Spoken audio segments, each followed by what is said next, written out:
Good afternoon. European Union leaders plan to hold emergency talks today to agree ways to quickly increase their military budgets after the Trump administration signalled that Europe must take care of its own security and also suspended assistance to Ukraine.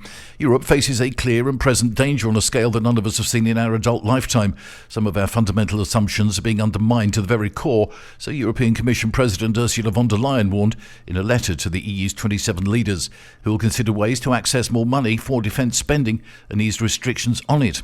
But perhaps the biggest challenge today will be to take a united stance at a moment when it's fractured, since much of what the bloc does requires unanimous support.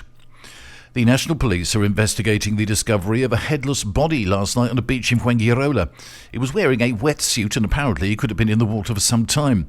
The Andalusia Emergency Response Service received several calls at around 8:45 p.m, alerting them to the presence of a body lying on the sand near the Paseo Maritimo Rey de España promenade. The Coordination Centre mobilised the local police who provided support and the national police who took charge of the investigation to clarify the circumstances of the death. The authorities will perform an autopsy which will shed more light on the cause of death and attempt to identify the body. Authorities arrested a street vendor in Cadiz for allegedly importing 10,000 high-quality counterfeit €2 coins from China and falsely declaring them as ornaments to evade customs controls. The man was arrested on Tuesday in a joint operation by the National Police and Customs Surveillance, which began in January after customs officials flagged a suspicious package addressed to the suspect. When opened, officials discovered forged €1 and €2 coins labelled as decorative items. The coins, high quality, prompted further investigation. Authorities determined that the vendor, who worked at a flea market, could have easily distributed the counterfeit currency to unsuspecting customers.